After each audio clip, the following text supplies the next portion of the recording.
He was so proud of being Indian. I think for him, it was a way to be something other than just a Finch.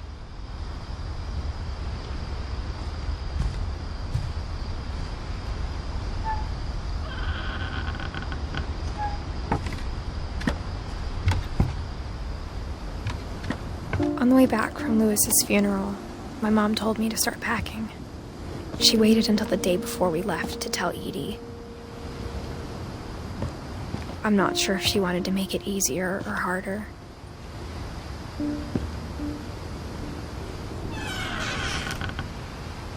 I wish we'd stayed.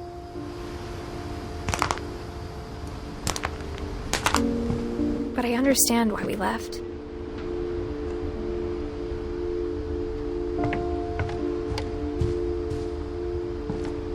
My mom ended up leaving everything behind.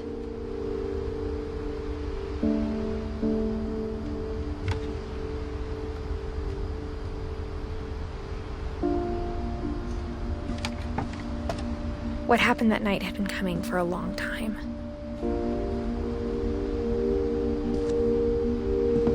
Maybe it should have come sooner.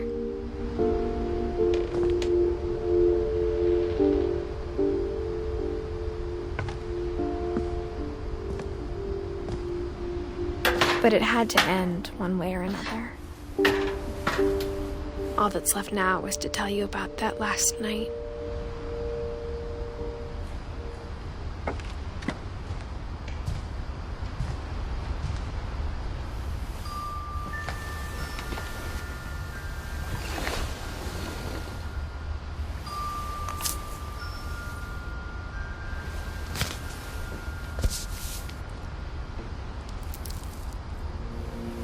That whole last day, Edie just watched us pack and didn't say a word.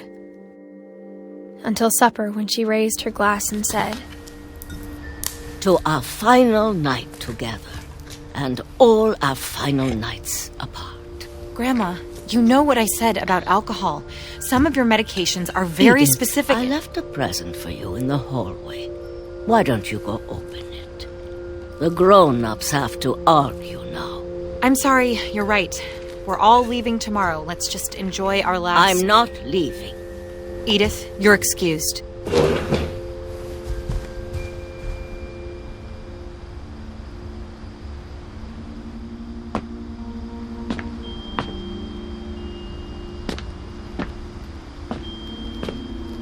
The power had been shut off that morning, but Edie always had plenty of candles.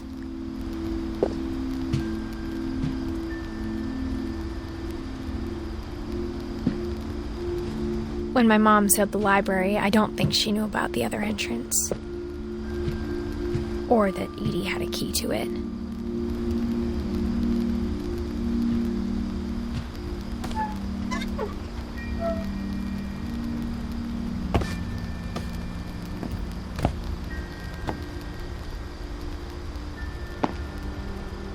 That thing you're afraid of isn't going to end when you leave the house.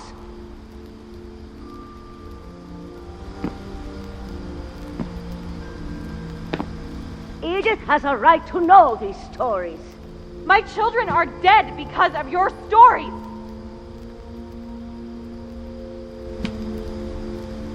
I think it's best if Edith and I leave tonight.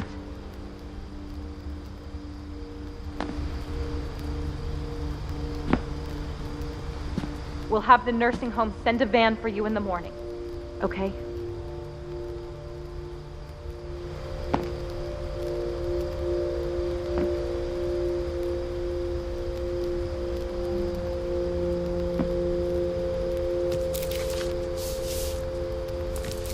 Dear Edith, there's so many stories I wish I could tell you, but there's only time for one. This is about what happened on the night you were born. That night, the tide went way, way out. It was the first and last time I ever saw the old house aground.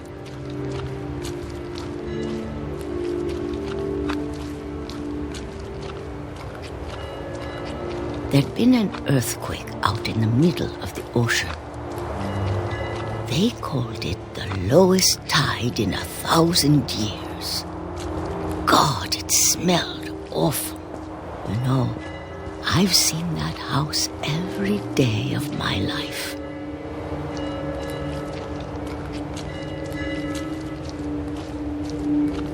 But I never thought I'd go back to it.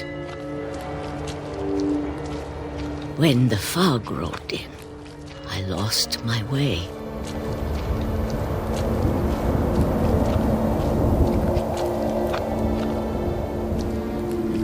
I got turned around.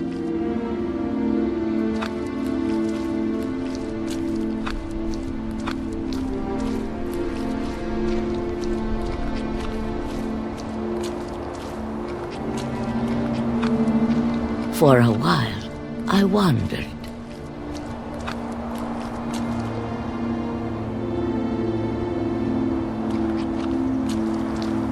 I started seeing things.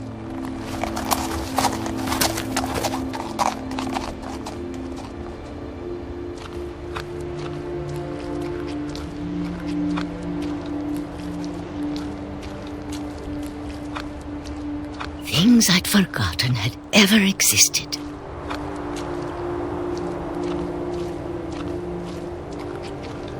But when I saw them, they felt like old friends. That night, a lot of things came back to me. Or maybe I came back to them.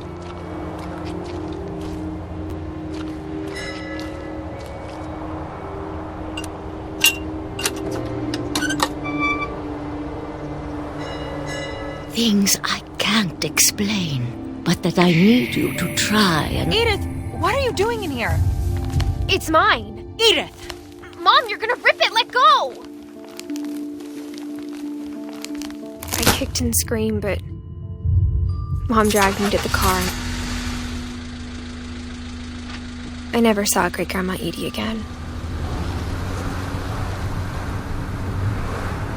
The next morning, the band came to pick her up, but she was already gone. After that, we moved around a lot.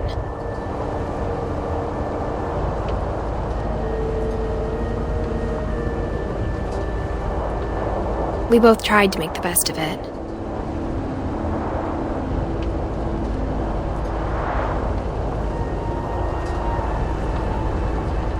A few years went by.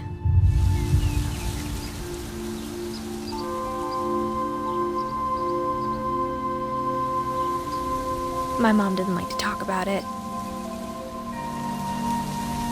but she started getting sick a lot.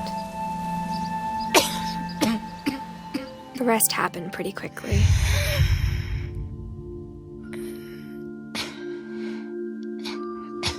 She got better for a while,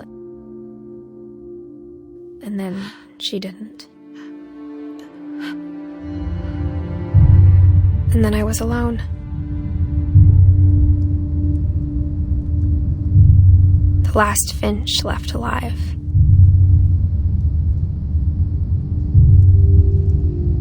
Until I found out about you.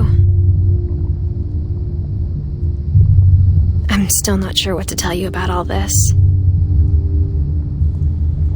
If we lived forever, maybe we'd have time to understand things. But as it is, I think the best we can do is try to open our eyes. And appreciate how strange and brief all of this is.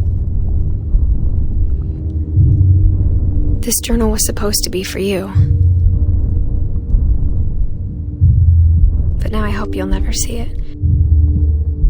I just want to meet you and tell you all these stories myself. But I guess if you're reading this now, things didn't work out that way.